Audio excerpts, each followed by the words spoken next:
Muito bom dia.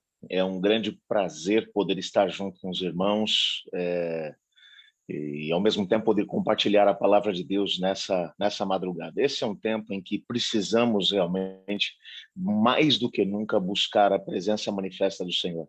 E eu louvo a Deus porque você escolheu fazer parte desse movimento. Louvado seja o nome de Deus. Bom, nesse momento eu estou pastoreando algumas igrejas no distrito de Santo Amaro, que é o distrito mais antigo da cidade de São Paulo. A primeira igreja que foi fundada dentro da cidade de São Paulo, que é a Igreja de Santo Amaro.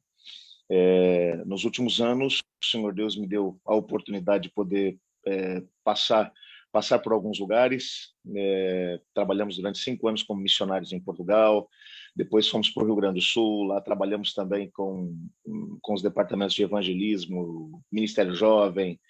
E por causa, como o irmão mencionou, por causa da doença do meu pai, há 4 anos, nós pedimos uma transferência para cá, para São Paulo, para poder estar cuidando dele. E agora, nós acabamos de fazer aí 1 ano desde que perdemos o nosso pai, que ele descansa no Senhor Deus. Bom, mas sem mais delongas, eu gostaria de ler um texto da Bíblia junto com vocês para podermos refletir um pouquinho sobre ele. O texto de Lucas, capítulo 18. Nós vamos ler a partir do versículo 1. É uma parábola bem conhecida, é bem verdade que tem muitas pessoas que têm tido dificuldade de poder conseguir extrair desse texto a beleza que ele tem para nós, mas eu gostaria de desafiá-lo nesse momento a ler junto comigo. Para essa leitura, eu estou usando uma versão mais atualizada da Bíblia, nova versão transformadora da Bíblia. Mas independente da versão que você estiver usando, o sentido será o mesmo. O texto diz assim, Lucas capítulo 18, a partir do verso 1. Jesus contou a seus discípulos uma parábola para mostrar-lhes que deviam orar sempre e nunca desanimar. Disse ele, havia numa cidade um juiz que não temia a Deus e nem se importava com as pessoas. Uma viúva daquela cidade vinha a ele com frequência e dizia, faça-me justiça contra meu adversário. Por algum tempo o juiz não lhe deu atenção, mas por fim disse a si mesmo, não temo a Deus. Desculpa, deixa eu ler de novo o versículo 4. Por algum tempo o juiz não lhe deu atenção, mas por fim disse a si mesmo, não temo a Deus e não me importo com as pessoas. Mas essa viúva está me importunando. Vou-lhe fazer justiça, pois assim deixará de me importunar. Então o Senhor disse, aprenda uma lição com o juiz injusto. Acaso Deus não fará justiça a seus escolhidos que clamam a ele dia e noite? Continuará a adiar a sua resposta? Eu afirmo que ele lhes fará justiça e rápido. Mas quando o Filho do Homem voltar, quantas pessoas com fé ele encontrará na terra? Só até aqui. Eu gostaria de convidá-lo para que você possa fechar os olhos. Vamos pedir a Deus para que fale conosco através desse texto. Obrigado, Senhor, por tua palavra. Obrigado porque através dela nós podemos ouvir a tua voz e entender a tua vontade. O Senhor nos reuniu, Pai, nessa manhã, antes dos nossos afazeres do dia a dia, para podermos compreender aquilo que é a tua vontade para nós. Então fala conosco agora, pois em nome de Jesus que oramos. Amém. Esse texto é um dos textos mais mal compreendidos que eu já tive a possibilidade de poder estudar. Antes de poder falar sobre o texto especificamente, me deixa falar com você um pouquinho sobre o Evangelho de Lucas. O Evangelho de Lucas é conhecido como o Evangelho da oração. Não tem nenhum dos 4 evangelhos que trabalhe tanto o tema da oração como o Evangelho de Lucas. Isso exatamente porque cada um dos 4 evangelhos tem um propósito específico. Foi escrito com um propósito. Você tem, por exemplo, o Evangelho de Mateus, foi escrito por Mateus, o discípulo de Jesus, o apóstolo do Senhor, com um propósito. Ele queria provar que Jesus Cristo era o Messias e que as profecias do Antigo Testamento se cumpriam nele. Marcos, por sua vez, foi escrito pelo jovem João Marcos, provavelmente sobrinho de Barnabé, parceiro do apóstolo Paulo nas suas viagens missionárias, um indivíduo que escreveu baseado naquilo que ouviu do apóstolo Pedro. O Evangelho de Marcos é considerado o evangelho mais antigo, mas de maneira mais justa, poderia ser mais conhecido o Evangelho de Pedro do que o Evangelho de Marcos, porque Marcos escreveu baseado no que ouviu de Pedro. O propósito desse evangelho é mostrar, ele está escrevendo por um público maioritariamente de romanos, que não estavam muito preocupados com ensinamentos, eles se preocupavam bastante em tentar compreender o que é que uma pessoa tinha conseguido fazer na vida, que tipo de conquistas ele tinha. Então ele mostra Jesus entrando dentro desse mundo que estava dominado pelas forças do mal, e ele está vencendo, ele está conquistando, assim como o Império Romano na altura estava expandindo suas fronteiras e conquistando o território no mundo. O Evangelho de João foi o último a ser escrito, e foi escrito para poder provar que Jesus Cristo era Deus. Essa é a grande razão pela qual ele foi escrito, tanto que ele começa dizendo, no princípio era o Verbo estava com Deus, o Verbo era Deus, todas as coisas foram feitas por ele, sem ele nada foi feito se fez. E lá no finalzinho, já lá no capítulo 20, capítulo 21, ele vai dizer, olha, eu escrevi essas coisas para poder mostrar a vocês que Jesus Cristo é o Filho de Deus, e para que, crendo que ele é o Filho de Deus, vocês tenham a vida eterna. E aí vem o Evangelho de Lucas, que tem uma peculiaridade. Lucas é o único autor não judeu da Bíblia, é o único autor gentil. Ele provavelmente nasceu em Antioquia da Síria, era médico. Lucas, ele era discípulo do apóstolo Paulo, com certeza um dos mais próximos do apóstolo Paulo, e dentro do seu evangelho ele vai diluir aquilo que é a própria teologia de Paulo. Uma curiosidade a respeito do Evangelho de Lucas é que Lucas teria escrito quando o apóstolo Paulo esteve preso na sua primeira viagem missionária, ou na sua primeira prisão, aliás, quando ele foi preso em Jerusalém. Ele passou 2 anos em prisão domiciliar ali na região de Cesareia Marítima. E nesse período, Lucas, como estava muito próximo dos lugares aonde Jesus andou, Lucas deve ter conversado com testemunhas oculares a respeito do que Jesus fez. Eu quase consigo imaginar Jesus chamando, ou Lucas chamando algumas pessoas, como por exemplo a mãe de Jesus, e perguntando, Dona Maria, vem cá, conta para mim como é que foi aquele dia lá que o anjo apareceu para a senhora, como é que foi aquele negócio, como é que a senhora soube que ia ser mãe do Filho de Deus? E ele vai ouvir essas testemunhas e vai escrever baseado na pesquisa que ele fez. Mas ele tem aqui algo que muitas pessoas acabam deixando de compreender. Lucas vai escrever com um propósito. Ele quer provar que Jesus é o segundo Adão. Lembra que lá na carta aos Romanos, Paulo vai trabalhar muito fortemente a ideia de que através do primeiro Adão veio a morte, a destruição, mas o segundo Adão trouxe vitória, trouxe restauração. Lucas, ele está pegando essa mesma ideia para poder colocar, para apresentar Jesus. É tanto que na sua genealogia, ele vai levar Jesus não até Davi ou até Abraão, como vai fazer Mateus, mas ele vai levar Jesus até Adão. Qual é o propósito dele? Ele não está tão preocupado em mostrar que Jesus é Deus. Não, ele está preocupado em mostrar que Jesus é o segundo Adão. Ele é o representante da humanidade. É tanto que ele vai mostrar cada uma das vitórias que Cristo teve sobre as forças do mal como resposta à união que Cristo tinha com o Espírito Santo de Deus. É o evangelho que mais fala sobre o Espírito Santo e é o evangelho que mais fala sobre a oração. Eu te desafio a fazer uma coisa com o Evangelho de Lucas.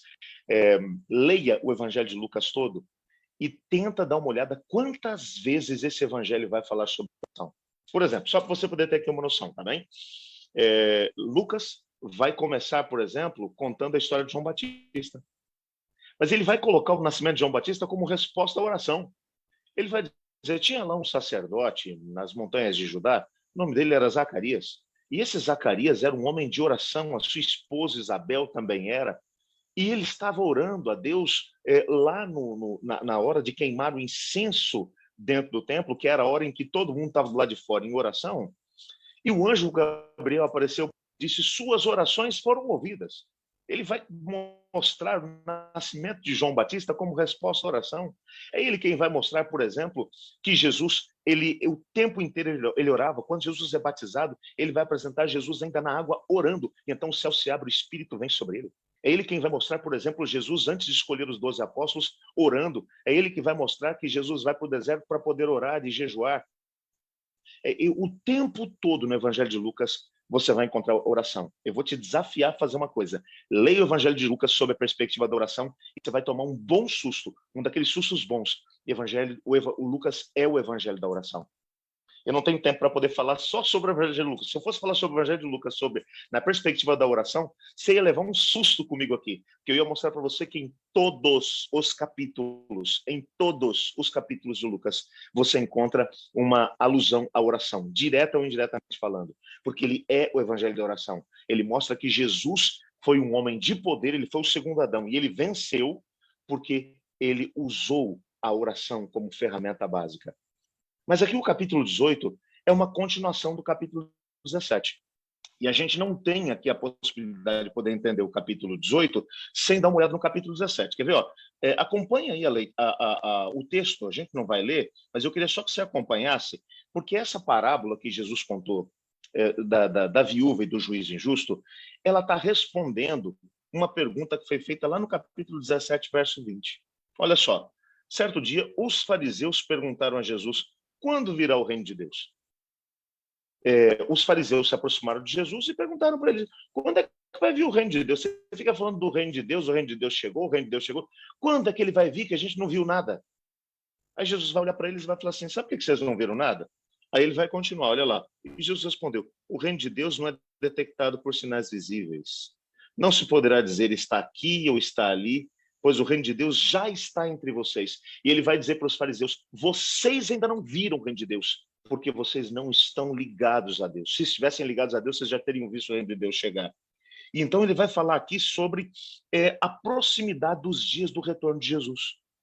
Ele vai falar aqui sobre algumas pessoas que vão estar mencionando: olha, o reino de Deus está aqui, ou está acolá, e Lucas vai dizer: não sigam essas pessoas, porque assim como o relâmpago lampeja e ilumina o céu de uma extremidade à outra, assim vai ser a vinda do Filho do Homem. Aí ele vai trabalhar aqui uma série de fatores, ele vai comparar os dias anteriores ao retorno de Jesus aos dias de Noé e aos dias de Ló.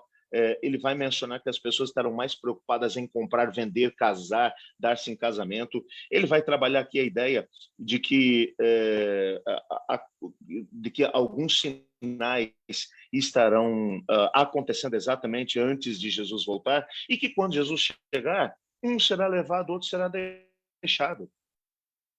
Por quê? Porque as pessoas estarão se preparando ou não para a vinda de Jesus. E aí o versículo 37 vai dizer assim: Senhor, onde isso acontecerá? Alguém pergunta aos seus discípulos. E Jesus responde: aonde estiver o cadáver, ali se ajuntarão os abutres. E aí Jesus vai contar algumas parábolas. Parábolas que vão mostrar a importância do processo de preparação para a chegada de Cristo Jesus. E a primeira que ele conta é a parábola da viúva persistente, que parece que não tem nada a ver com a questão do retorno de Cristo Jesus, mas que tem tudo a ver. Lucas vai unir a ideia da oração com a preparação para o retorno de Cristo Jesus. Aí ele vai contar aqui uma parábola. Ele vai dizer que havia uma mulher que tinha uma causa. A gente precisa compreender isso aqui, tá legal? Primeiro, ele está pegando o caso mais drástico que existe. Essa mulher, ela perdeu absolutamente tudo. Numa cultura como a cultura do primeiro século, onde uma mulher não tinha a possibilidade de sobreviver sem a presença de um homem, uma mulher que, por exemplo, ficasse viúva e cujo filho tivesse morrido, ela dependeria de um parente homem próximo, como seu resgatador ou como seu remidor, para poder conseguir trazer de volta para si a herança da própria família. Ela precisava de um homem para poder receber a herança. Ela não tinha a possibilidade de poder receber essa herança. Ela precisava de um homem que fosse parente próximo. Muito provavelmente o que terá acontecido aqui nessa situação, que é o pano de fundo que Jesus está usando para contar essa parábola, é que essa mulher provavelmente ela tinha perdido o marido, não tinha nenhum filho, ou o filho tinha morrido também, em alguma situação como essa. O fato é que ela está desamparada. Sobrou para ela mendicância. Não sobrou mais nada para ela a não ser a mendicância. Ela está mendigando para poder sobreviver. Mas tem uma pessoa, só uma, que pode resolver o problema dela. Só uma pessoa, que é um juiz. O juiz, ele tinha o poder de conseguir revogar a sua situação, de julgar o seu caso e de, já que provavelmente aqui o seu remidor, o seu resgatador, provavelmente ser alguém que estava roubando a sua herança, ok? Esse juiz teria a possibilidade de conseguir reverter esse quadro e devolver para ela aquilo que lhe havia sido roubado. certo? Só que tem um problema. Jesus está contando essa parábola com um contraste aqui, ok? Como um contraste. Ele está contando essa parábola tentando mostrar que esse juiz é completamente o oposto do Senhor Deus. Ele é completamente o oposto do Senhor Deus. Completamente diferente do Senhor Deus. Tá legal? Então, ele vai mostrar aqui agora, vai pegar nessa parábola e ele vai mostrar que esse juiz, primeiro, ele não se importa com ninguém. Segundo, ele é um indivíduo que não leva em consideração justo, porque ele é injusto, ele é corrupto. Existe uma inferência, alguns comentaristas vão dizer, existe uma inferência aqui nesse texto de que provavelmente o que Jesus está dizendo é o seguinte, é que o indivíduo que seria o resgatador dela estava molhando a mão do juiz. O juiz estava comprado por ele para que ele não julgasse o caso. Mas essa mulher tomou uma decisão. Eu já perdi tudo. Eu não tenho mais nada o que perder. O não eu já tenho. Só tem uma pessoa que pode resolver o meu caso, é o juiz. Então essa mulher, como não tem nada a perder, repare nesse detalhe, isso aqui tem que estar claro para você. Como ela não tem nada a perder, ela vai fazer o quê? Ela de manhã cedo, quando o juiz chega para poder atender, e outro pano de fundo que está por aqui é a ideia de aonde esse juiz ele está atendendo. Existiam alguns juízes que eram itinerantes. Ele não julgava especificamente no lugar. Ele ia para alguns lugares mais distantes do reino e ele ficava durante, às vezes, 2, 3 meses para julgar todas as causas. Então, as pessoas chegavam e esperavam enquanto o seu auxiliar ia trazendo as pessoas, cada caso, para que ele pudesse julgar. O fato é que ela chegava cedo e dizia, julga meu caso, juiz. E o auxiliar do juiz provavelmente dizia, espera aí um pouquinho, o juiz já vai te atender, tá legal? Aí vinha outro, passava o dia inteiro e ela estava lá, não arredava o pé. E dizia, olha, hoje não vai poder atender mais ninguém. E ela estava lá o dia todo. Chegou um determinado momento em que o juiz começou a dizer assim, ó, eu vou ter que resolver o caso dessa mulher, apesar de eu não temer a Deus, de eu não me importar com ninguém, porque essa mulher está me importunando. A palavra grega que vai aparecer aqui para importunar é molestar. É assim, ó, essa mulher tá me deixando louco, eu vou ter um AVC, eu vou ter um ataque do coração com essa mulher, porque essa mulher não me deixa sossegado. Só quero te lembrar que Jesus está usando aqui um contraste entre esse juiz que não teme ninguém e o Pai, porque o Pai se preocupa conosco, Deus, o Pai se preocupa conosco. E Jesus já tinha isso anteriormente nos seus ensinamentos, ok? Agora, o que está acontecendo aqui agora é, o juiz finalmente chama a mulher e diz, ok, vamos julgar seu caso. É uma pena que o Lucas não termina de contar aqui o que aconteceu, como é que essa história termina. Mas ele só vai dizer que ele vai fazer justiça. E olha o que o texto diz. É interessante isso aqui, ó. A última parte do texto, o último versículo, que é o versículo 8, Jesus vai dizer assim, ó, eu afirmo que ele lhes fará justiça e rápido. Está falando de Deus o Pai. Mas, e aqui está a grande pergunta, quando o Filho do Homem voltar, quantas pessoas com fé, que tipo de fé? Fé como tinha essa viúva, que ela não desistiu de buscar. Ele encontrará na terra. Essa pergunta vai responder a razão pela qual Jesus contou essa parábola. E Jesus está perguntando aqui o seguinte, ó, quando eu voltar, será que eu vou encontrar alguém com esse tipo de fé que essa mulher tinha na terra? Fé para quê? Fé para poder buscar a Deus de forma ininterrupta até conseguir a resposta dele. Mas, pastor, por que a gente tem que insistir tanto para poder receber a resposta? Amigos, a gente sabe de uma coisa. Jesus Cristo mencionou que o Pai está mais ansioso de responder nossas orações do que nós, de darmos coisas boas para os nossos filhos. O Pai, ele quer responder, só que tem um problema muito sério entre nós e Deus. Um negócio chamado pecado. Isaías capítulo 59, verso 2, vai dizer que o pecado o pecado não como atitude pecaminosa, mas o pecado como uma essência que está dentro do ser humano. O pecado separa o homem de Deus, é uma barreira que separa o homem de Deus. Então, agora, para podermos aproximar de Deus, não é que a gente tem que fazer força, não, não é isso, não. É que nós precisamos buscar a presença manifesta de Deus até termos a possibilidade de permitirmos que o Senhor Espírito Santo limpe o nosso coração e nos aproxime do Pai. Então, às vezes nós não somos capazes de poder compreender nem as razões pelas quais a resposta que às vezes vem é um sonoro silêncio da parte de Deus. Que na maior parte das vezes é assim, a coisa mais linda que a gente tem é quando a gente ora e na hora vem a resposta. Tchau! Que bênção que é isso. Mas você concorda comigo que na maior parte das vezes não é exatamente assim que acontece? Se eu abrisse aqui o microfone e pedisse para que vocês que estão aqui junto comigo me contassem uma história de como Deus respondeu tuas orações em determinado momento da vida, eu sei que todo mundo teria história aqui para poder contar. Mas você concorda comigo que a maior parte das vezes não é assim que a história acontece? Na maior parte das vezes, você busca, clama, vai e tal, e chega um determinado momento em que Deus vem e responde. Por quê? Porque Deus está mais preocupado com a forma como a oração vai ser respondida e com o que acontece durante o processo do clamor do que propriamente com a resposta. Porque enquanto nós clamamos, a nossa fé vai estar sendo alicerçada dentro da presença do Senhor, na promessa do Senhor. Eu não tenho mais tempo aqui para poder falar um pouco mais. Eu quero fazer apenas mais uma aplicação aqui nos próximos 5 minutos para poder encerrar aqui minhas considerações. Deixa eu contar para você uma situação que aconteceu comigo alguns anos atrás. Eu trabalhava como evangelista no Rio Grande do Sul e cheguei para começar uma campanha em determinada cidade. E a igreja estava sofrendo muito. A igreja estava vivendo um momento muito complicado, muito difícil. E uma irmã me procurou e falou assim: pastor, eu estou pensando seriamente em deixar a igreja, em abandonar Deus. Eu não estou... A minha vida não está funcionando, pastor.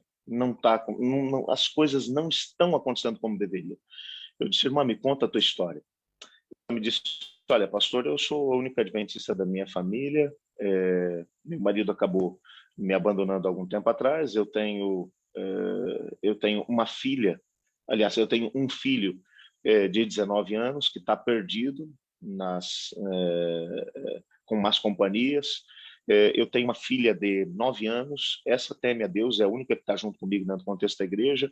Eu tenho uma mãe que odeia a igreja adventista de morte e tem sido muito difícil a minha história. E para piorar a situação, ontem saiu um diagnóstico, eu estou com câncer em estágio muito avançado. Eu vou ter que fazer uma cirurgia para poder remover as 2 mamas e depois entrar num processo de radioterapia para poder resolver a minha situação. Então, a questão que se interpõe para mim nesse momento é assim: pastor, o que está adiantando eu buscar Deus? O que está adiantando eu ir para a igreja? O que adianta eu estar buscando a presença do Senhor Deus? Eu disse para ele: eu acho que a senhora está olhando pela perspectiva equivocada. Deus se preocupa mais com o processo propriamente do que com a própria resposta. Mas eu desafio a senhora: eu vou estar com vocês durante os próximos 40 dias aqui. E nós vamos fazer aqui 40 madrugadas de oração, de busca. No meio nós vamos ter algum momento para jejum. E eu queria que a senhora se unisse a nós. A gente vai estar orando durante os 40 dias por isso. Daqui a 40 dias, faz o seguinte: daqui a 40 dias, se algo não acontecer, se Deus não mudar teu coração, porque talvez daqui a 40 dias nem aconteça as mudanças que a senhora precisa, mas se o seu coração não tiver sido modificado no processo da busca, a senhora então pode deixar a igreja. Eu prometo à senhora que, junto com o pastor da igreja, eu vou fazer o processo de remoção do nome da senhora do livro da igreja. O que a senhora acha? Eu não sei se você já começou um momento de oração desse jeito, alguma vez. Já começou prometendo à pessoa que vai estar orando que no final de 40 dias, se ela não tivesse sido transformada no processo, que você a removeria do hall de membros da igreja? Pois foi assim que eu comecei com essa irmã. E nós começamos a todos os dias às 5 da manhã, a gente se encontrava das 5 até as 6 para poder estar orando, para estar buscando a presença de Deus. Fazia apenas 2 semanas, 15 dias que nós havíamos começado esse processo, quando a filha dela me procurou e falou assim: pastor, eu quero ser batizada. E eu até pensei, confesso a vocês que eu pensei comigo mesmo, eu acho que não é o tempo. Mas daí a filha conversou com a mãe falou assim: pastor, minha filha está querendo ser batizada. Eu confesso que não era o tempo para ela, insistiu tanto que eu resolvi permitir. Eu digo, tudo bem. Eu estava naqueles 40 dias junto com a igreja, organizamos tudo para poder fazer o batismo dela no sábado seguinte, e a menininha, 9 anos de idade, falou para mim: pastor, eu convidei a minha avó para poder vir à igreja. Quando ela falou que tinha convidado a avó, eu pensei comigo, confesso a vocês que eu pensei, ela não vai vir. Com certeza não vai. Era uma das principais razões pelas quais a nossa irmã estava sofrendo tanto. Ela fazia um processo de perseguição à filha por conta dessa busca que a filha fazia em relação a Deus. Eu comecei ali o sermão, a mulher não apareceu, a menina olhava para fora o tempo todo, a menina só fez um sinal para mim de que queria que o batismo acontecesse no final de tudo, e eu esperando. Entrei dentro do tanque batismal, havia outras 2 pessoas a serem batizadas, batizei as outras pessoas primeiro e chamei a menina. A menina veio com um rostinho triste para dentro das águas, mas no momento que ela estava nas águas, a avó dela apareceu. Entrou pela porta da igreja e a menininha, aquela coisa de criança mesmo, sabe? Ela tomou a palavra, 9 anos de idade. Vê como é que o Espírito Santo de Deus é tremendo. Diz assim: pastor, eu quero falar. E a menina começa a chorar desesperadamente dentro do tanque e diz assim: vó, eu quero falar para você uma coisa. Vó, Deus te ama tanto, mas tanto, mas tanto. Vó, é uma pena que você não abre o seu coração para ele. E o pior de tudo é que você ainda vai ser queimada no lago que arde com fogo e enxofre, irmão. Porque você não se entrega para Deus, seu coração é duro demais. E eu queria arranjar um lugar para poder me enfiar nessa altura, né? Você imagina a cena, uma criança de 9 anos dizendo que a avó vai para o inferno na primeira vez que a mulher bota o pé dentro da igreja. A mulher desaba num choro, ouvindo aquela menina, e vem agora ganhando o corredor central da igreja, vem até onde eu estava fazendo o batismo, era um tanque móvel, olhou para mim e disse: eu tenho uma coisa para dizer para o senhor. Eu imaginei, agora essa mulher vai descarregar aqui uma série de acusações, né? Ela diz assim: eu vou lhe contar uma coisa que nem minha filha sabia. Quando minha filha começou a ter estudos bíblicos com a igreja adventista, ela estudava lá na cozinha e eu ficava na sala. Eu escutei cada um dos estudos que ela fez quando ela estudou, e começou a me citar cada uma das nossas crenças. E essas coisas me incomodaram muito, porque a minha profissão de fé era outra. E eu lutei durante todo esse tempo. E hoje eu disse para Deus, antes de poder sair de casa: se a igreja adventista é a igreja verdadeira, eu quero que o Senhor me dê um recado. Mas eu não quero que seja um recado assim, mais ou menos. Eu quero que alguém olhe no olho e diga: é para a igreja adventista que você tem que vir. E Deus colocou na boca da minha neta essa resposta. Então é o seguinte, pastor: eu hoje quero ser batizada junto com a minha neta. Sabe quando você fica sem reação? A irmã, a filha dela, nessa altura, chorava de forma convulsiva do lado. Para te encurtar a história, batizei a filha e batizei a avó.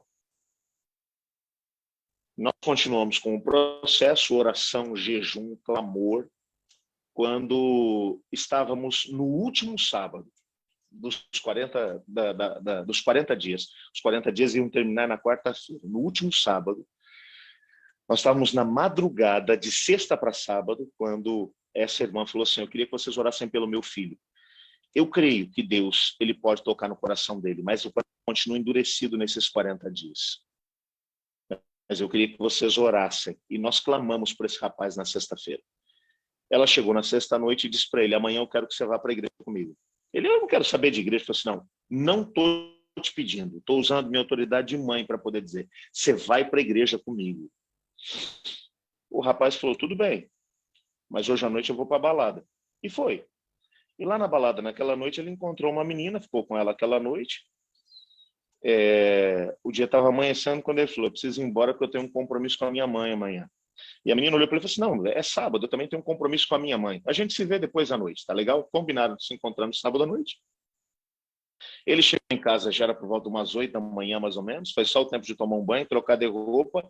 9 horas ele estava na igreja com a mãe, uma tromba desse tamanho, contra a vontade na igreja, sentou-se esparramado numa cadeira, nem estava prestando atenção em nada.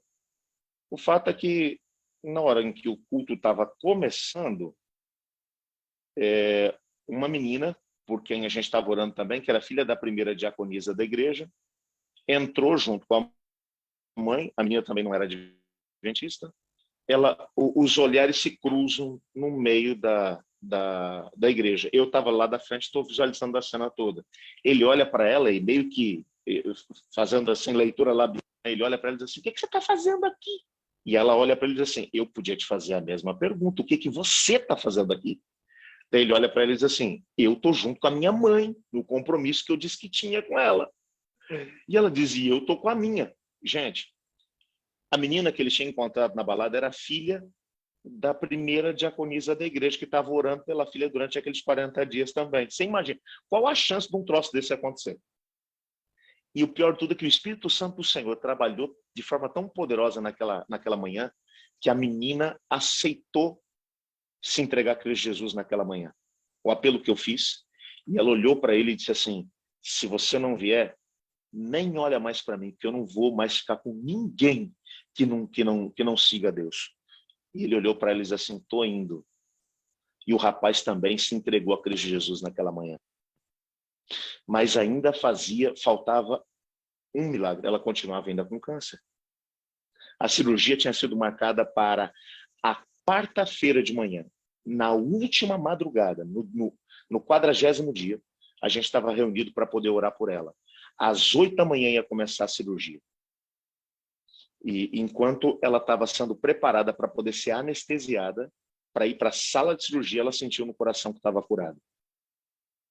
Olhou para o anestesista e disse, não vai ter cirurgia. E o anestesista disse, mas por que não? Isso não é porque eu não tenho mais câncer. O anestesista tentou ali trabalhar com ela, chamou o médico que ia fazer a cirurgia, e o médico disse, minha senhora, a senhora tem câncer, eu tenho todos os seus exames. Eu disse, não, o senhor não está entendendo, eu tinha câncer, eu agora não tenho mais. Não adianta o senhor abrir porque o senhor querer fazer a cirurgia, porque eu não tenho mais câncer, eu fui curada. O médico era um médico ateu, disse para ela, não, a senhora está enganada. Ela disse, não estou não. E o médico disse, quem disse para a senhora que a senhora está curada? E ela me contando depois dessa mesma história, disse, pastor, eu só lembrei de falar uma coisa, o meu pastor falou que eu estou curado. Eu falei assim, pois eu vou processar esse charlatão que está mexendo com a sua fé, e eu vou te provar que você tem câncer. Levou ela para uma outra sala no hospital para poder fazer uma mamografia.